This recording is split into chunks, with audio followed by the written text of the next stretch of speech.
Rumah dunia yang pasti akan kita tinggalkan selamanya, kadang ratusan juta bahkan miliaran. Kita sadar kalau kita udah mati nggak ada yang kita bawa. Cendelo sitok gak katut ngono sampai miliaran, sementara rumah yang akan kita tinggali selamanya di surga gak mikir. Coba misalnya ada kotak amal untuk yatim, itu untuk bangun rumah di surga. Kotak amal untuk masjid, kotak amal untuk pesantren, itu untuk bangun rumah di surga. Sampean bawa duit 100.000, 50.000, 20.000, yang dimasukin kotak amal berapa?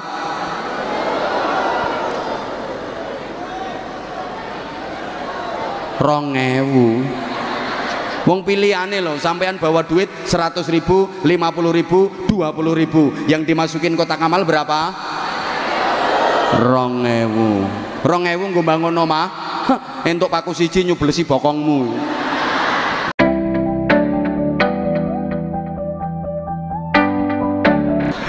Radiyatan loh, enggak. Saya durasinya kan cuma 30 menit. Oh, Habibnya minta lanjut. Ini kalau waktunya ditambah namanya lembur, Bib. Jadi kalau lembur itu ada hitungannya sendiri. Jadi radiyatan mardiyah, seneng dan disenengi. Makanya orang kalau matinya baik itu, yang laki kelihatan makin ganteng wajahnya, makin bersih auranya, yang perempuan juga kelihatan makin cantik, makin manis, makin bersinar, bibirnya menyunggingkan senyum, kemudian keningnya berkeringat.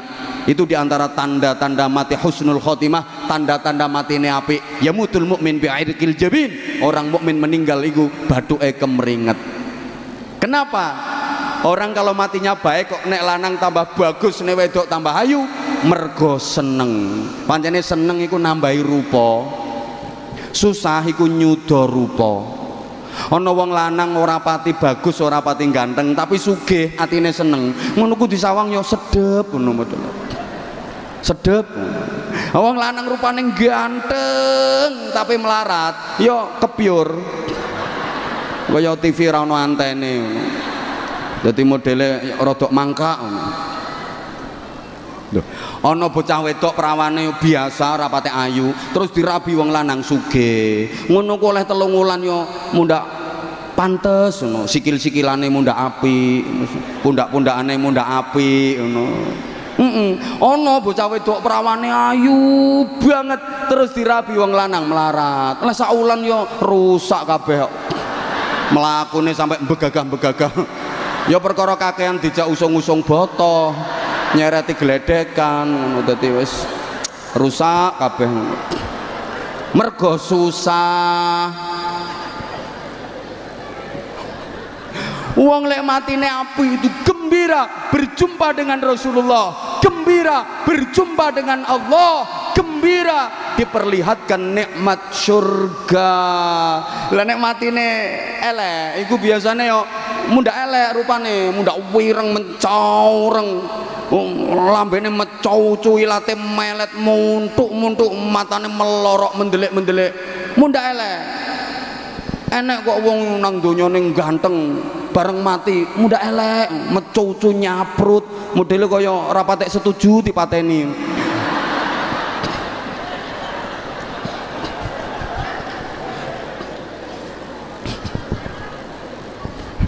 Allahumma sholli ala Muhammad. Fadkhuli fi ibadi, masuklah kamu ke dalam jamaah hamba-hambaku. Siapa yang dimaksud ibadi? Minan nabiyyin was-siddiqin was-syuhada was-shalihin, orang-orang yang ahli bersolawat, dicintai Rasulullah, baru di alam barzah udah disuruh menuju ke surga barzah, dikumpulkan bersama para rasul, para nabi, para siddiqin, para syuhada, dan orang-orang sholih, ditempatkan di raudhatun min riyadil jannah. Allahumma ja'alna minhum, amin. Allahumma saweneng wis manggon ning taman-taman swarga. Apa maneh nang mati sak bojone sak bojone wis padha matine nang padha apike. Ya seneng ning taman-taman swarga, godak-godakan ngono ya. Gulung-gulung kaya film India ngono. Karenanya momentum peringatan tahun baru 1444 Hijriah, mari kita gunakan untuk melakukan perbaikan menuju kebaikan untuk meraih yang terbaik. Saya ulang, mari kita gunakan momentum tahun baru 1444 Hijriah ini untuk terus melakukan perbaikan menuju kebaikan untuk meraih yang terbaik. Allahumma sholli ala Muhammad. Allahumma sholli ala Muhammad. Para jamaah, untuk mendapatkan target itu kita harus berhijrah. Hijrah itu secara umum ada dua, ada hijrah makaniyah, ada hijrah ma'nawiyah. Hijrah makaniyah itu hijrah dalam artian berpindah, hijrah tempat, hijrah dalam arti berpindah. Sedangkan hijrah ma'nawiyah itu hijrah sifat, hijrah dalam artian berubah. Ringkes-ringkes saja. Kalau hijrah makaniyah kita tahu Rasulullah berpindah meninggalkan Makkah menuju Madinah, maka syaratnya hijrah makaniyah itu harus ada yang ditinggalkan dan harus ada yang dituju. Dua-duanya harus ada yang ditinggalkan dan ada yang dituju. Itu hijrah. Ada yang ditinggalkan tapi nggak ada yang dituju, itu bukan hijrah, namanya minggat. Lah iya toh, ada yang dituju tapi nggak ada yang ditinggalkan, juga bukan hijrah, namanya ngelamun. Kok gak pati cerdas ya kita wong-wongane.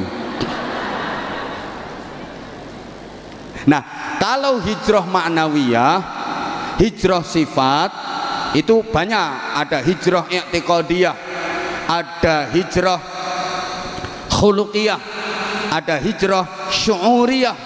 Ini kapan-kapan kalau saya diundang lagi sama Pak Rektor tak uraikan secara jelas. Loh, ini marketingnya wong pengajian biar penasaran. Nek tak sampai no kabeh saiki gak diundang meneh kok. Oke, gini.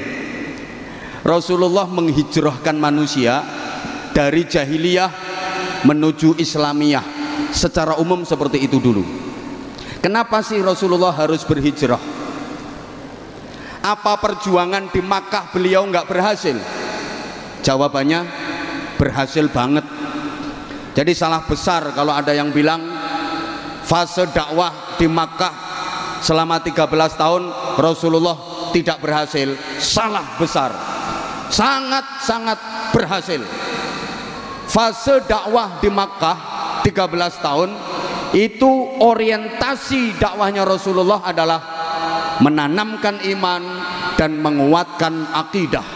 Maka ayat-ayat Al-Quran yang turun di Makkah yang kita kenal dengan ayat Makkiyah itu mayoritas berbicara soal iman, mayoritas bahas akidah, termasuk juz amma yang saya yakin seluruh jamaah banyak yang hafal, juz 30. Tapi kalau 30 juz, kalau juz 30 banyak yang hafal. Kalau 30 juz ya sampean paling ya juz apel, juz mangga, juz alpukat, juz nanas itu. Allahumma sholli ala Muhammad. Juz amma itu 95% makiyah. Maka yang dibicarakan di juz amma itu mayoritas tentang keimanan, tentang akidah. Itu 13 tahun Rasulullah berjuang menanamkan iman, mengokohkan akidah. Berhasil apa enggak? Berhasil banget. Coba baca dalam sejarah. Orang-orang yang sudah masuk Islam, orang-orang yang sudah menjadi pengikut Rasulullah Muhammad sallallahu alaihi wasallam sangat teguh dalam memegang keimanannya. Contoh, sahabat Bilal bin Rabah radhiyallahu taala anhu. Ketika beliau masih menjadi budak, beliau iman kepada Rasulullah, beliau mengikuti Rasulullah. Ketahuan nama majikannya, diancam sama majikannya, Bilal, kamu jadi pengikutnya Muhammad ya? Iya, kenapa? Tak hukum kamu, keluar kamu. Kalau kamu mau kembali kepada agama lama, kamu nggak akan aku hukum. Tapi kalau kamu tetap mengikuti ajaran Muhammad itu, akan aku siksa kamu. Jawabannya apa? Silahkan kalau mau disiksa. Akhirnya Bilal disiksa dengan siksaan yang sangat pedih, diikat, ditelentangkan di padang pasir dalam terik panas matahari yang membakar, atas panas matahari yang membakar, bawah panas bebatuan dan pasir yang luar biasa, ditelentangkan, diikat. Bukan cuman itu, dada Bilal dijereti. Apa dijereti itu? Diberui loh, batu yang sangat besar, jeret. Bilal hanya berucap ahad. Dijerati meneh, jeret, ahad. Dia baru bisa mengucap ahad, ahad. Maksudnya kul huwallahu ahad. Cara neng aku yo tak ulangi, Bilal, kul huwaile.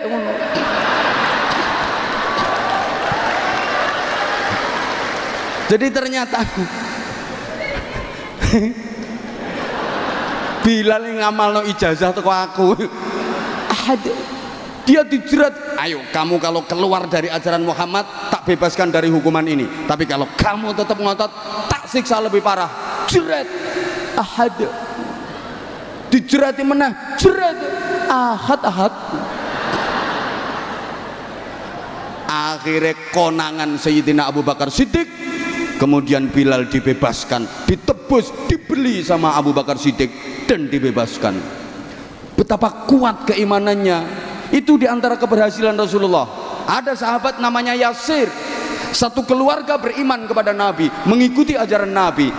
Dia diintimidasi sama masyarakatnya. Yasir, kamu sekeluarga kalau tetap mengikuti ajaran Muhammad akan kami bunuh kamu sekeluarga. Apa kata Yasir? Silahkan, kematian lebih aku sukai asal dalam iman dan diridhoi Allah.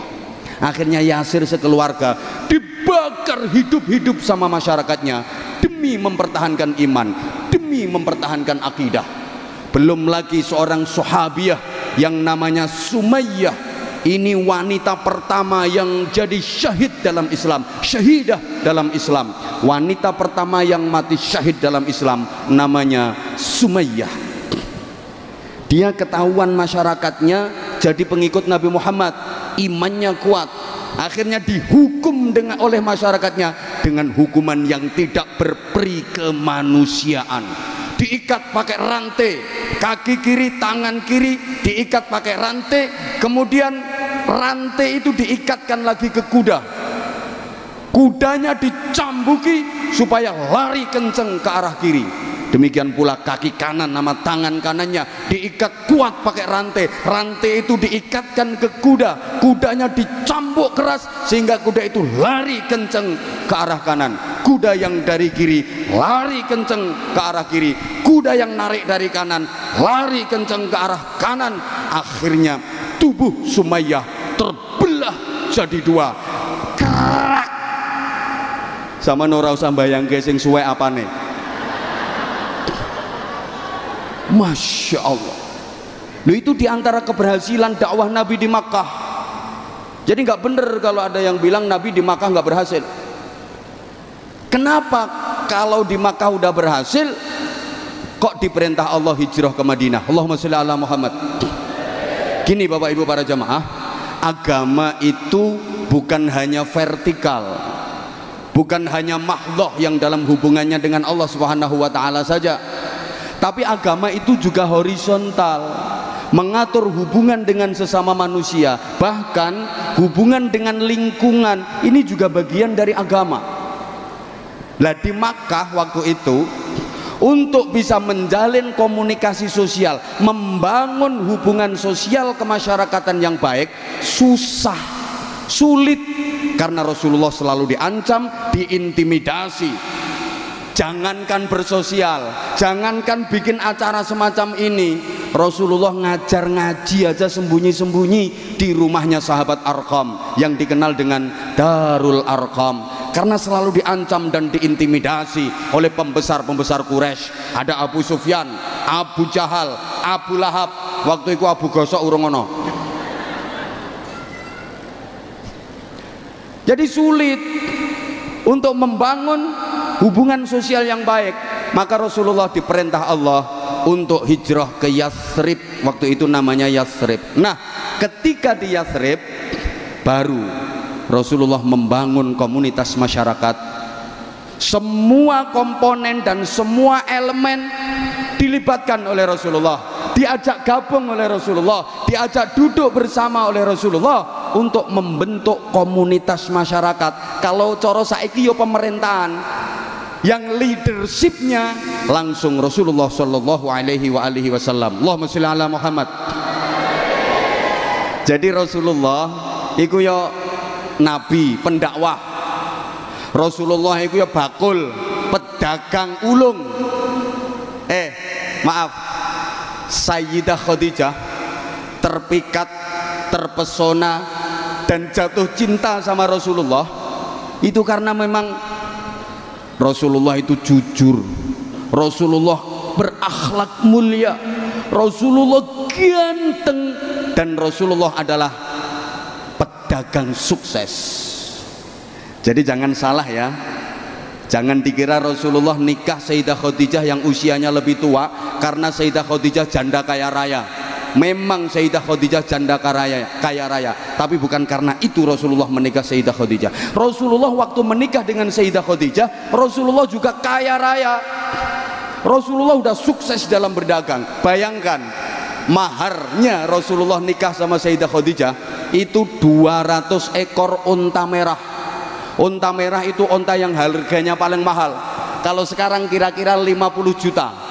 50 juta kali 200, 10 miliar. Kanjeng Nabi nikah Sayyidah Khadijah itu mas kawine 10 miliar. Gak kaya Semarang 50.000 sak legereke. Halo, halo. Rasulullah juga jenderal. 27 kali Rasulullah berada di garis terdepan memimpin pasukan perang. Rasulullah itu insan kamil, sempurna, sehingga beliau menjadi uswatun hasanah. Nah, dalam membentuk pemerintahan, membentuk komunitas masyarakat, semua komponen dilibatkan oleh Rasulullah. Bukan yang beragama Islam saja, yang non muslim pun, yang Nasrani, yang Yahudi, yang Majusi juga diajak duduk bersama, bermusyawarah, membuat kesepakatan, sehingga kita kenal ada Piagam Madinah. Allahumma sholli ala Muhammad. Nah, setelah bikin Piagam Madinah itu Rasulullah bersabda gini, siapapun orang Islam yang membunuh non muslim yang berada dalam lindungan Piagam Madinah ini, haram baginya mencium bau surga. Betapa Rasulullah sangat menghargai. Halo, ki paham tak gak atau tidak bahasan model kayak gini? Paham nggih? Paham nggih? Itu saja yang saya sampaikan. Luwe sak jam kurang yang ngundang meneh. Nah, yang yang terpenting 5 menit tak imbui. Lembur. Nah, ya. Halo. Halo. Nah, berikutnya tahun baru kita menatap ke depan. Bicara soal masa depan, kita tahu masa depan itu ada dua, ada masa depan ukhrawi, ada masa depan duniawi. Ada masa depan fit dunia, ada masa depan fil akhirah. Umumnya kalau diajak bicara masa depan, kita lebih fokus masa depan yang dunia. Betul? Betul? Contoh sederhana, kalau misalnya kita mau bangun rumah, itu yang kita planning rumah yang pasti akan kita tinggali selamanya, atau rumah yang pasti akan kita tinggalkan selamanya. Allah, iki sing teko ki ayu-ayu tapi kok on ya modelnya. Sampeyan misalnya arep bangun omah lho, sing sampean pikir iku omah sing arep dinggoni selawase omah swarga apa omah sing arep ditinggalne selawase omah donya? Mbel gedes. Oke, harusnya dua-duanya. Ya wes, dua-duanya. Rumah yang akan kita tinggalkan selamanya rumah dunia, ya kita pikirkan. Rumah yang akan kita tinggali selamanya rumah yang di surga juga harus kita pikirkan. Cuma saya nanya dulu, dijawab. Rumah dunia sama rumah surga lebih bagus mana? Surga. Lebih indah mana? Surga. Lebih megah mana? Surga. Lebih mewah mana? Surga. Lebih lux mana? Surga. Lebih eksklusif rumah mana? Surga. Cuma anggaranmu lebih banyak mana?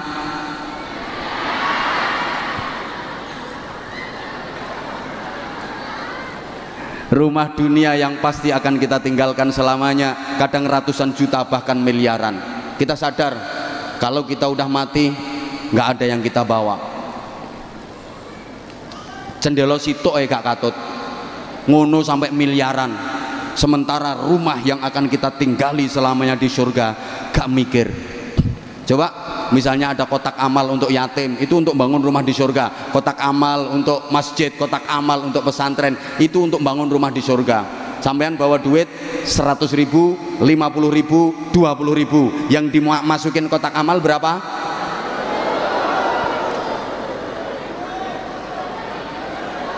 Rongewu. Wong pilihane loh, sampean bawa duit 100.000, 50.000, 20.000, yang dimasukin kotak amal berapa? Rongewu. Rongewu nggo bangun omah, entuk paku siji nyublesi bokongmu. Itu kita. Halo. Makanya tadi pagi saya sampaikan, kalau dihadapkan pada pilihan dunia akhirat, pasti kita lebih memilih dunia. Bal tu'thirunal hayatat.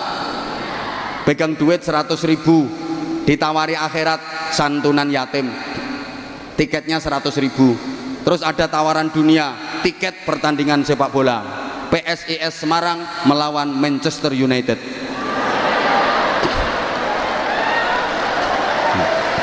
Yang ketawa berarti merendahkan bangsa sendiri kamu. Sopo ngomong ra mungkin mau. Lah siapa tahu nanti PSIS Semarang iso ngalahne MU kok ya.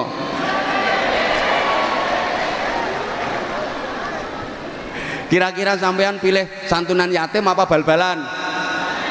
Itu kita. Halo. Misalnya pengajian ini ditiketkan, nggak usah larang-larang, 50.000 tiket pengajian sing ceramah Anwar Zahid. Terus dangdutan tiketnya 50.000 juga. Milih pengajian apa milih dangdutan? Percaya, jamaah yang hadir pasti pilih pengajian sing ditinggal. Itu kita. Halo. Maka kita harus adil bagaimana menyikapi dunia dan akhirat.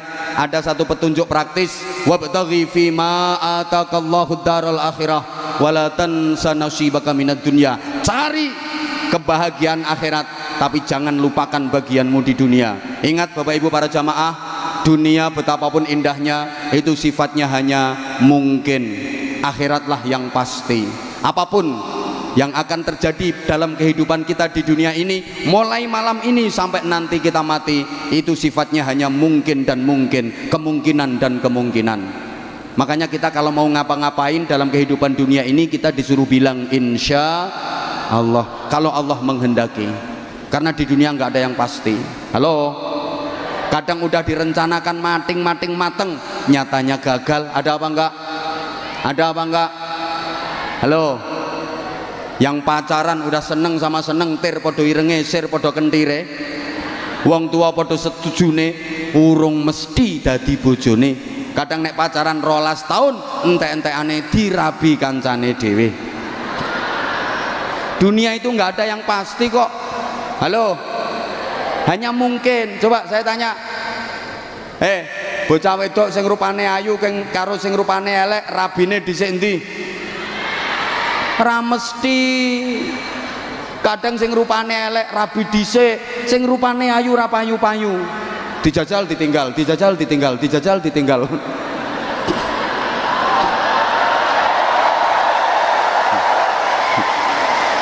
Kae sing keplok buanter kae gelek njajal kae. Dunia kok. Halo. Kadang udah suka sama suka pacaran, bisa jadi suami istri tapi belum pasti bahagia. Walaupun dulu waktu pacaran sudah seia sekata, sevisi semisi, sehidup semati. Semboyane ae, aku tahu apa yang ada di hatimu, engkau pun tahu apa yang ada di hatiku, sehingga aku tahu apa yang kau mau, engkau pun tahu apa yang ku mau. Begitu nikah belum tentu bahagia. Kadang-kadang indahnya hanya di permulaan saja, ketika masih dianggap sebagai bulan madu. Setelah itu yang datang bulan-bulan empedu. Apalagi kalau nikmatnya sudah dikredit lebih dulu. Begitu nikah sudah jemu, gaweane padu, omongane wagu saru, wis ora seru tur gak lucu, tidak seindah waktu itu.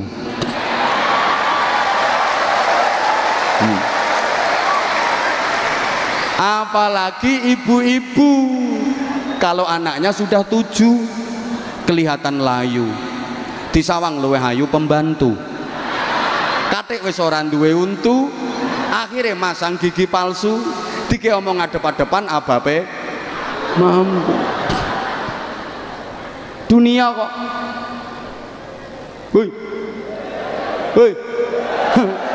Nggak ada yang pasti. Ngapunten, mungkin dan mungkin saja. Ada orang lama pengen punya rumah, begitu bisa bangun rumah, ternyata dia nggak bisa menempati rumah itu.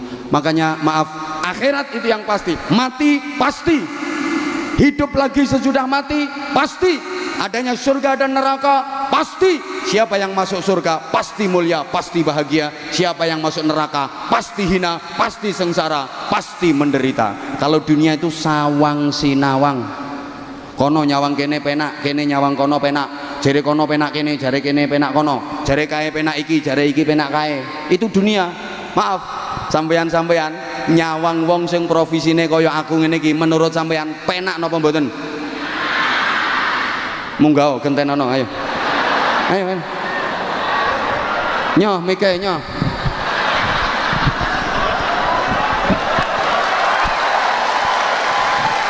Ayo nyoh gantenono. Yang bilang penak nyoh gantenono. Pikiranmu penak lah ngene to. Penake nyekeli mik ngoceh sak jam ya hasilnya sakmono akeh. Pikiranmu lah kuwi to. Lho sampean ora mikir resikone. Coba salah ucap, sabkul lisan, keprucut omong bisa jadi kasus besar, apalagi figur publik. Coba. Atau misalnya yang saya sampaikan salah, jamaah tidak ngerti kalau salah, karena jamaah meyakini saya lebih pinter daripada jamaah, padahal yang saya sampaikan salah. Makanya ini belum tentu saya dengan sampean belum tentu lebih pinter sampean.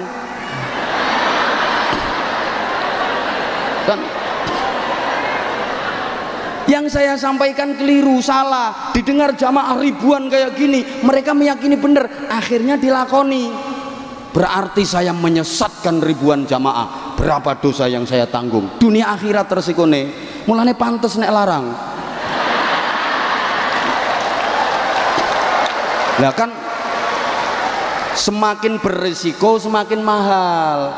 Lah dirimu yang murah, wong cangkemmu ora beresiko.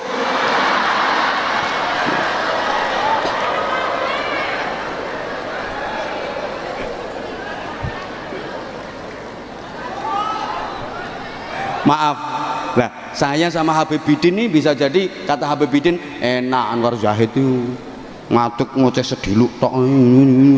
Wah aku kudu peten dengan gerak nih jamaah, ngatur jamaah. Nah, kalau saya ya enak ndek nih karena rakat aina ya syauqan ngono tok.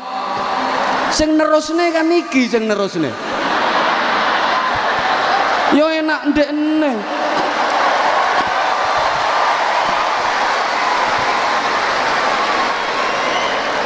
Aku iso assalamualaikum sing nerusne kan iki. sing petentengan sampai ototis gulu sak jempolan sikil iki, tapi engko sing entuk akeh iki ngono.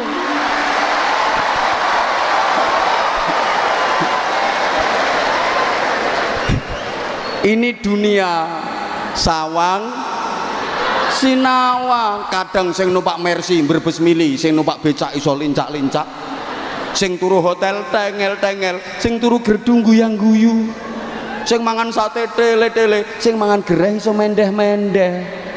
Ini dunia.